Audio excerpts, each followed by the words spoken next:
¿Puede sentarse, por favor? Aleluya. Vamos a estudiar un momento, gloria al Señor. ¿Qué es lo que Cristo hizo por mí? Gloria a Dios. Sabemos y conocemos la historia, y yo creo que esta semana ustedes han recibido bastante palabra acerca de los acontecimientos desde el Éxodo hasta la fecha. Yo creo que ustedes como iglesia ya no ignoran la historia del Cordero Pascual, en este caso que es nuestro Señor Jesucristo, desde que salió el pueblo de Israel de la esclavitud en Egipto, gloria al Señor, aleluya, y como se le llama en el original el Pesaj, o el Pesaj se le dice, aleluya, que es la salida del pueblo de Israel, y cómo fue la primera vez que se celebró la Pascua. Dice que el Señor les dijo que llevaran un cordero perfecto para que lo comieran esa noche por familias, aleluya, y la sangre del cordero fue puesta en los dinteles y los postes de la puerta para que el ángel de Jehová, el ángel de la muerte, pasara de largo esa noche, gloria al Señor, aleluya.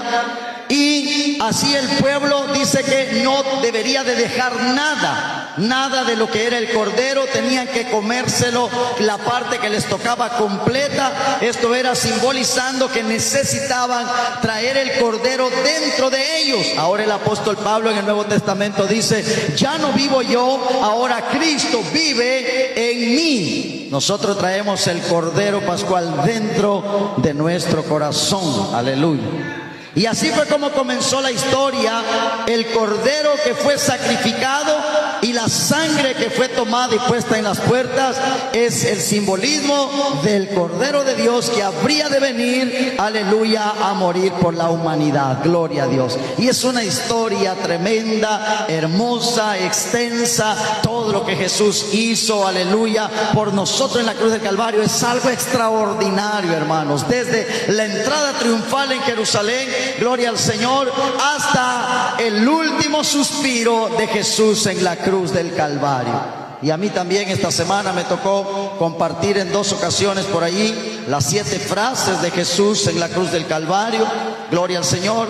Y es algo muy hermoso el poder entender y conocer la palabra de Dios. Pero en esta hermosa enseñanza que yo quiero compartir con ustedes, también habla acerca de lo que Dios ha hecho por nosotros, o de lo que Cristo ha hecho por nosotros. Y el verso que leímos, Efesios 1:4, dice, según nos escogió en Él antes de la fundación del mundo. ¿Desde cuándo Dios escogió a usted y a mí, hermano? Amén. Antes de que Él formara las cosas que se ven, ya nosotros estábamos en sus planes. Pero quiero aclarar algunos detalles en esta preciosa tarde, porque por allí algunos predicadores, aleluya, siempre por ahí hay de repente enseñanzas erróneas, gloria a Dios. Y dice que Él nos escogió. Cuando dice que nos escogió, no se refiere exactamente solo a usted y a mí, o solo a los que están en la iglesia. Y dice no, y por allí he escuchado algunos predicadores que enseñan que los que ya somos salvos es porque así estaba anotado ya desde antes de la fundación del mundo, los que íbamos a ser salvos. Pero la salvación se dio para todo el que cree. Y quiero ver si me puedo explicar en esta tarde. Le voy a repetir, es decir, que estos predicadores enseñan que la gente que hoy no está llegando a una iglesia o que no recibe salvación es porque ya estaban destinados a ir al infierno. Eso es lo que ellos dan a entender. Pero no es así. Porque si usted va a San Juan capítulo 3 verso 16, todos lo conocemos. Dice, porque de tal manera amó Dios. Cuando dice al mundo se refiere a la humanidad en general. Dice que Él de tal manera amó al mundo que dio a su Hijo unigénito. Y luego dice esta frase, para que todo aquel que en Él cree. No dice para que los que estaban destinados sean salvos, no. Dice para que todo aquel que en Él cree, es decir, que allí está la salvación. ¿Quién va a ser salvo? El que la tome. ¿De acuerdo? ¿Sí me explico? Entonces, cuando aquí habla el verso 4 que dice, Él nos escogió desde antes de la fundación del mundo, no quiere decir explícitamente que solo nosotros ya estábamos escogidos. La salvación se dio para todo el que la quiera tomar. Y luego dice, para que fuésemos santos y sin mancha. Lo que sí es cierto es que somos privilegiados, somos bienaventurados, felices, bendecidos, los que hemos creído en el Hijo de Dios. Bendita sea la gloria del Señor. Denle un aplauso fuerte a Jesús. Aleluya. En segundo lugar, porque son varios, aleluya, citas las que quiero darle, gloria al Señor, son varios puntos. En segundo lugar dice que nos predestinó. En el verso 5, el verso que continúa, gloria al Señor, dice, gloria a Dios, dice, según Él nos escogió, dice el verso 4, en el 5 dice, en amor, habiéndonos predestinado. Cuando dice predestinado es que nos apartó, que apartó a la humanidad para algo especial, para que su Hijo a su tiempo viniera a morir por nosotros los humanos. Por eso dice predestinó, para ser adoptados hijos suyos. ¿Por qué dice adoptados? Porque nosotros no éramos pueblo de Dios. Dice en Romanos, dice el apóstol Pablo, que nosotros somos injertados, dice, porque nosotros, dice, que éramos olivos silvestres y fuimos injertados en las ramas que fueron desgajadas del olivo natural. Cuando dice adoptado, significa que nosotros no teníamos parte en la familia de Dios, pero Él nos hace parte, nos adopta como hijos. Entonces dice en San Juan 1:11, dice, el Señor vino a los suyos vino, el Señor Jesús vino a su propio pueblo. Dice, pero los suyos no le recibieron. Y el verso 12 dice, mas, escuche, a todos los que le recibieron, mas a todos los que creen en su nombre, Él les dio el poder de ser llamados hijos de Dios. Y ahí también explica que la salvación es para todos los que creen. Y ellos dicen, no, es que solo los que ya vamos a ser salvos es porque así estaba destinado, y los que ya van a ir para el infierno es que así ya estaba destinado. No es así. No es así, hermano. Es como si usted dijera, yo ya estoy anotado para ir al cielo y el vecino para ir al infierno. No, porque él se puede arrepentir todavía. Tiene oportunidad. Si él se arrepiente, él también va a entrar al reino de los cielos. No es que ya esté anotado y destinado desde antes de la fundación del mundo que su vecino se irá al infierno. No, hermanos, no es así. Por eso hay que estudiar la palabra, para que cuando escuchemos enseñanzas erróneas a nosotros no nos afecte, porque nosotros sabemos que tenemos la palabra de verdad. Alguien diga amén. Aleluya. Entonces dice, fuimos predestinados. Todo estos dos, aleluya, versículos y estos dos puntos lo encerramos en uno solo, que somos bienaventurados.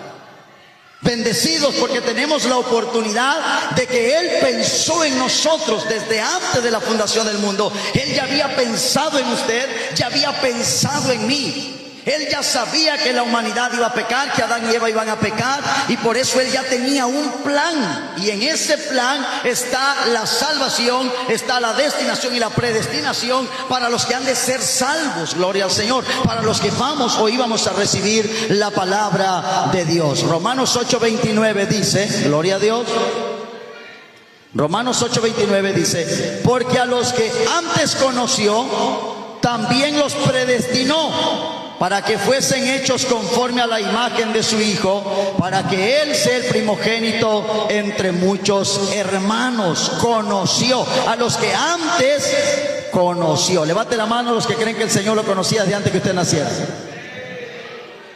El Salmo 139 dice, tus ojos vieron mi embrión. Es decir, que nosotros nos estábamos formando en el vientre de nuestra madre, y Él estaba allí atento a cada detalle que se formaba en nosotros. Qué hermoso, ¿verdad? Aleluya, que él estaba pendiente. Dice que en su libro estaban escritas todas las cosas que iban a hacer en nosotros. Allí estaba escrito cada detalle. Si su nariz iba a ser puntuda, chata, y usted iba a ser cejudo, íbamos a hacer ojones, así como yo que tengo los ojos grandes. Pelones, no, pero tenía pelo cuando nací. Ya estaba anotado cómo el Señor nos iba a hacer. Eso es hermoso, hermano. Entonces dice, cuando Dios llama a Jeremías, en el capítulo 1, verso 5 de Jeremías, el Señor le dice, antes que te formase en el vientre, le dice, te conocí. Esa es la eternidad de Dios, lo maravilloso de Dios. Que Dios, siendo tan grande, hermanos, nosotros no podemos entender la grandeza de Dios. Y aún así Él pensaba en nosotros. Siendo pecadores, sabiendo Dios que íbamos a fallar, ya pensaba en nosotros. Él pensaba y conocía a Jeremías y le dice, antes que te formase en el vientre, te conocí, le dice. Y antes que nacieras, te santifiqué.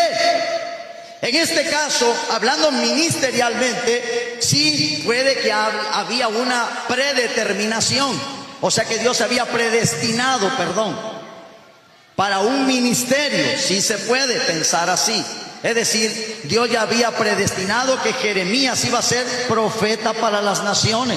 Pero en cuanto a la salvación, no había predestinación de quién va a ser salvo y quién no. Los que van a ser salvos son todos aquellos que se acerquen a Jesús. La salvación está puesta para todos, hermanos. Pero en el ministerio sí, porque es algo que ya Dios te da dones especiales, y Dios sabía desde antes que tú nacieras, desde antes que yo naciera, qué era lo que cada uno de nosotros íbamos a desempeñar en la obra de Dios, así como en el caso de Jeremías. Que Dios desde antes que Jeremías naciera, Dios ya lo había santificado y ya lo había dado para un profeta para las naciones. Ya estaba predestinado su ministerio de Jeremías. Gloria al nombre de Jesús. Amén. Punto número 3. ¿Qué más hizo Cristo por nosotros? Nos llamó. Romanos capítulo 8, verso 30. Dice, y a los que predestinó, a estos también llamó. Luego Mateo dice, muchos son llamados, dice Jesús, pero pocos escogidos. Cuando dice muchos, quiere decir que Él llamó a todos. Muchos es todo. Él llama a todos, pero ¿quiénes son los que se salvan?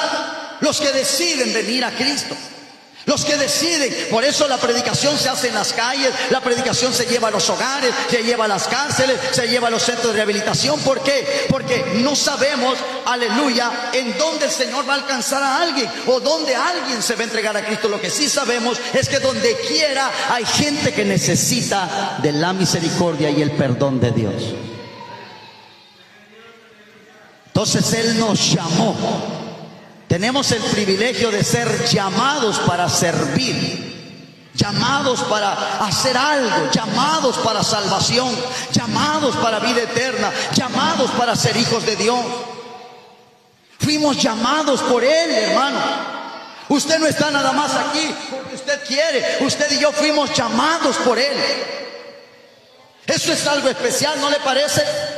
No fuimos llamados por el presidente de la República, no fuimos llamados por el gobernador, no fuimos llamados por el presidente municipal. Fuimos llamados por el que hizo todos los cielos y la tierra, lo que hay en ellos y fuera de ellos, todo lo que se ve y lo que no se ve, sean tronos, sean principados, sean potestades, sean imperios. Todo lo hizo Él y para Él. Él mismo nos llamó, nos tomó en cuenta, te tuvo en cuenta, pensó en ti, pensó en mí y nos llamó. Aleluya, qué hermoso, hermanos. Número 4, nos justificó. En el mismo versículo que estamos leyendo, 8:30 de Romanos, dice, nos llamó, dice, y a estos también justificó, dice. No solo nos llamó, sino que al llamarnos Él nos justifica. Pero ¿qué es justificación? Para usted, ¿qué es justificación? Haga de cuenta, vamos a poner ejemplos. Usted está demandado, un ejemplo, porque usted debe una cantidad, debe 100,000 pesos. Y a usted lo están demandando, lo están llevando ante el juez y hay un documento que usted es un deudor y usted va a pagar con cárcel si usted no paga el dinero. Pero de repente, cuando la policía está a punto de llevárselo, aparece un hombre millonario y le dice al juez: un momento, que todavía no lo encierren. ¿Cuánto debe? 100,000. Y dice el millonario: yo pago su deuda. Y el millonario paga la deuda y le dice el juez a los policías: suéltenlo porque él ya no debe. ¿Cómo? Si él no ha pagado, el que pagó fue otro. Pues sí, pero su deuda la pagó aquel. Él ya no debe, aunque él no la pagó, se la pagó otro. Él nos hace justos a nosotros. Por eso dice Romanos 5:1: justificados pues por la fe tenemos paz para con Dios. Él paga la deuda y usted y yo ya no la debemos. A usted lo sueltan, ya no lo pueden meter a la cárcel porque Cristo pagó la deuda. El pecado y la maldad que nosotros habíamos cometido, que nos era, aleluya, contraria, dice en la cruz del Calvario, Él llevó el acta de los decretos que nos era contraria. Jesús la agarró y la pegó en la cruz del Calvario y allí pagó su deuda y la mía. Y Él dijo: ya eres justo, no porque tú pagaste, sino porque yo voy a pagar por tu deuda. Bendito sea el nombre de Jesús. Y eso es lo que Él hizo. Y eso es lo que Él hizo en la cruz de Calvario. Todo el sufrimiento del que habla la historia, de esa última semana de la vida de Jesús en la tierra, todo el sacrificio, todos los látigos, la sangre que escurría en su espalda, su rostro desfigurado, la corona que se clavó, las espinas en su cabeza, los clavos en sus manos, todo eso es lo que Él hizo para pagar su deuda y mi deuda. Él pagó, hermano. Yo escucho de repente algunas anécdotas por ahí y entre algunas reflexiones o ilustraciones que escuchaba la de un rey que de pronto en su reino se estaba perdiendo oro, dinero, y el rey mandó que se investigara quién era el culpable y firmó y selló una orden que el que saliera culpable debería de ser azotado por los verdugos. Y de pronto se descubrió de que el ladrón era su misma hija, la hija que él amaba. Cuando le dijeron que era su hija, él no podía hacer nada para cambiar el edicto. Entonces la hija fue llevada ante el tribunal y allí estaban los verdugos que la iban a azotar. Cuando el padre, el rey, vio que iban a azotar a su hija porque era culpable, entonces él detuvo a los verdugos y dijo: un momento, no la azoten. Su amor fue tan grande que él dijo: no voy a dejar que azoten a mi hija. Y él fue y se puso en la parte de la espalda de su hija y la cubrió y le dijo al verdugo: ahora sí azótenla. Y le dijeron: su majestad, pero los azotes van a dar a su espalda de usted. Y él dijo: no importa, azótenla. Y empezaron los verdugos, azote tras azote tras azote, hasta que el rey murió abrazando a su hija y protegiéndola de los azotes. Él murió en lugar de su hija. Eso es justo lo que Cristo hizo por nosotros. Nosotros éramos los que íbamos a recibir el castigo. Por ahí escuchaba otra ilustración. En las cárceles de algunos países, y como en Estados Unidos, hace muchos años atrás, tras décadas atrás, se usaba la silla eléctrica, que se ha dejado de usar. Ahora se aplica la eutanasia a través de una inyección letal. Pero se usó mucho la silla eléctrica. Y algunos historiadores narran que la muerte en la silla eléctrica era perturbadora, una cosa horrible, hermano. Que las personas que estaban siendo electrocutadas en la silla se les brotaban los ojos, las venas se sobresalían, hermano, y los ojos empezaban a salir literalmente de la persona. Y la persona gritaba y era una cosa espantosa, hermanos, como hasta que reventaban las venas de la presión de la electricidad pasando en todo su cuerpo hasta que morían. Y dicen que, haciendo la comparación de una muerte tan dolorosa como era la silla eléctrica, que al tener al prisionero ya amarrado en la silla simboliza a cada uno de nosotros.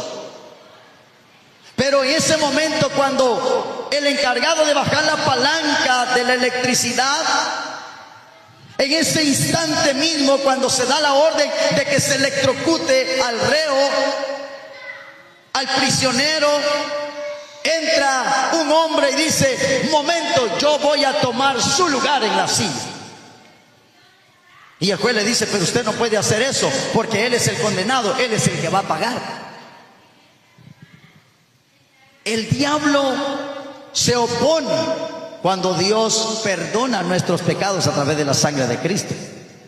Por eso dice en Apocalipsis que Él es el acusador, dice. Él acusa a usted y a mí delante de Dios cuando nosotros fallamos. Y dice: mira, ya pecó, ¿ya lo viste? Él es culpable. Y te señala y me señala y dice: es culpable, es culpable, es culpable de juicio. Y decía el juez: es que Él es culpable. Y el hombre dijo: pero yo quiero tomar su lugar. Y el que estaba amarrado fue soltado, liberado y puesto en libertad. Es lo mismo que Jesús hizo por nosotros. Él nos liberó de ese duro tormento que nos esperaba si nosotros no aceptábamos su perdón y aceptábamos a Jesús como nuestro Salvador de nuestra vida. Denle un aplauso fuerte al Señor. Aleluya. Él tomó su lugar. Él tomó mi lugar en la silla eléctrica, en la cruz del Calvario. Él prefirió morir y dar todo hasta la última gota de sangre antes de vernos a nosotros en condenación. Entonces la gente pregunta: ¿pero por qué hay infierno entonces? En Mateo capítulo 25, el verso 41 dice que el infierno fue hecho para Satanás y sus demonios. Pero como el hombre no quiere aceptar al Señor ni hacer la voluntad de Dios, prefiere hacer la voluntad de Satanás, pues él va voluntariamente al infierno que fue preparado no para los hombres, sino para el diablo y sus demonios. ¿Sí me está entendiendo? Es decir, que la persona que va a condenación es porque decide ir, no porque Dios la echa, ni porque el diablo la echa. La persona va por su propia voluntad. La persona decide. Por eso Deuteronomio 30:19 dice que Él puso delante de nosotros la vida y la muerte, la bendición y la maldición. Si entonces la vida eterna fuera por predestinación, entonces no habría libre albedrío, porque ya de todo modo está escrito que usted vaya al infierno, que voy al cielo, que usted vaya al cielo, no. Hay libre albedrío. El Señor nos dio la capacidad de decidir y de entender entre lo bueno y lo malo. Él nos dio la capacidad, bendito sea el nombre del Señor. Entonces Él nos justifica y nosotros ya no tenemos la deuda, porque Él la pagó por nosotros. Número 5, dice el mismo versículo que Él nos glorificó. Dice: y a los que llamó, a estos también justificó, y a los que justificó, a estos también glorificó. ¿Qué es glorificar, hermano? Que el Señor transformó nuestra mente y nuestro corazón por su palabra. ¿Cómo es que Dios puede transformar la vida de un brujo, por ejemplo? ¿Cuántos testimonios hemos escuchado de brujos que mataban y asesinaban niños y les sacan el corazón, donde hacen rituales satánicos, hermano? ¿Cuántos testimonios hemos escuchado de hombres y mujeres que eran secuestradores, que eran violadores, que eran asaltantes, y cómo ahora sus corazones les sirven a Dios? Y un vivo ejemplo es la vida del apóstol Pablo. ¿Cuántos no conocemos la vida del apóstol Pablo cuando era Saulo, el perseguidor de la iglesia? 5 años después de la ascensión de Jesús, dicen los historiadores, le llamaban el carnicero de Judea. Era el hombre más cruel en esa época hacia los cristianos. Él no tenía corazón, hermano. No tenía sentimientos, no tenía compasión ni por hombres, mujeres, ni por niños, ni por nadie. Él era cruel, era sanguinario, arrastraba, mataba, encarcelaba a los cristianos. Ahora, cuando el Señor lo llama y Dios pone su palabra en el corazón de Saulo y ahora es Pablo, ahora él llora y sufre por las iglesias de Cristo y por las almas. Explíqueme usted cómo es que puede haber un cambio sin un corazón. Un cambio radical. Primero, perseguidor y asesino de los cristianos. Ahora ama tanto la obra de Dios que él prefiere morir. Y dice, para mí el vivir es Cristo y para mí el morir es ganancia. Es decir, a mí si me matan me da lo mismo. Él no solo estuvo dispuesto a sufrir en cárceles, en azotes, aleluya, en sufrimientos de todos los que él pasó. Él estaba dispuesto a morir y murió. ¿Cómo un corazón entonces puede explicar usted esa transformación? A eso se llama glorificar. Dios glorifica el corazón humano, o sea, lo transforma. El corazón de un asesino al corazón de un hombre que ahora es sensible y llora por la palabra. Ahora ve un perdido y lo abraza y llora como si era un asesino insensible. ¿Cómo Dios puede glorificarse en una persona y cambiar su corazón? A la mentalidad de un hombre, aleluya, tan terrible, de una persona tan cruel.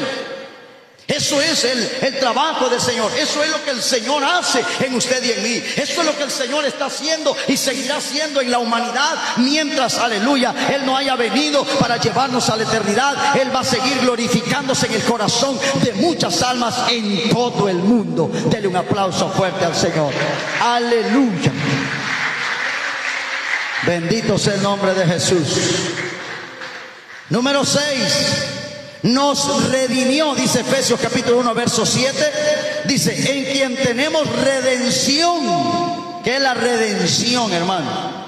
Nos redimió, nos limpió con su sangre. Él nos redime, nos limpia, nos quita la culpa. Es como, aleluya, cuando usted le pone cloro y le pone jabón a la ropa y usted le quita la mugre. Nuestras vestiduras estaban sucias, estaban manchadas, y Él con su sangre nos redime, Él nos limpia, Él nos lava, y nuestras vestiduras ahora son blancas en el nombre de Cristo Jesús y por la sangre derramada en la cruz del Calvario. Gloria a Dios, a su nombre.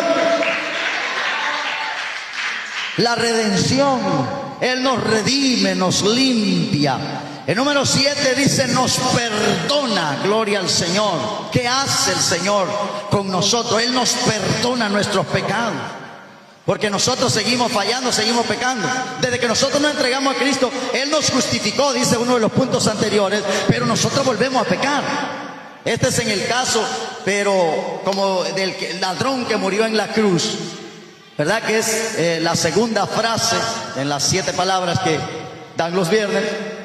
El ladrón que murió en la cruz dice que ese mismo día, en Lucas 23:43, el Señor le dice, de cierto te digo, en verdad te digo que hoy estarás conmigo en el paraíso. Le dice, en esas mismas 24 horas, el ladrón fue con Jesús al paraíso, pero no al de arriba, sino al de abajo, porque Jesús tuvo que estar 72 horas en el corazón de la tierra como Jonás en el vientre del pez 3 días y 3 noches. Pero esa es otra enseñanza, no es para hoy.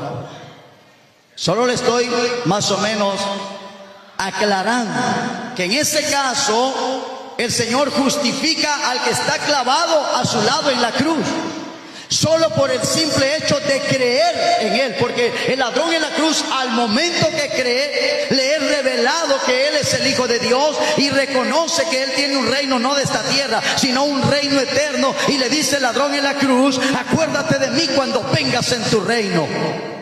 Y el Señor le dice, en verdad te digo que hoy tiene 24 horas, hoy estarás conmigo en el paraíso. Hermano, eso es tremendo. La persona al arrepentirse, en el momento que se arrepiente, si en ese momento muere, se va con Cristo Jesús. Aunque no se haya bautizado, aunque no diezmó, aunque no ofrendó, aunque no fue enseñado ni discipulado, solo por creer. Esa es la justificación que Dios pagó, el Señor pagó. Y si alguien cree, es justificado, es perdonado, es santificado. Pero nosotros que seguimos viviendo, o sea que sigue el transcurso de la vida, nosotros necesitamos o entramos en un proceso de santificación. ¿Por qué? Porque nosotros seguimos vivos. No nos morimos en el momento que nos entregamos a Cristo, como el ladrón de la cruz. Nosotros seguimos vivos, entonces nosotros volvemos a pecar. Porque somos imperfectos. El Señor está trabajando en nuestra vida. Filipenses 1:6 dice, estando persuadidos de esto, dice el apóstol Pablo, que el que comenzó en ustedes la buena obra la perfeccionará. O sea, el Señor está trabajando todos los días en la vida del cristiano. Pero nosotros seguimos fallando, seguimos pecando.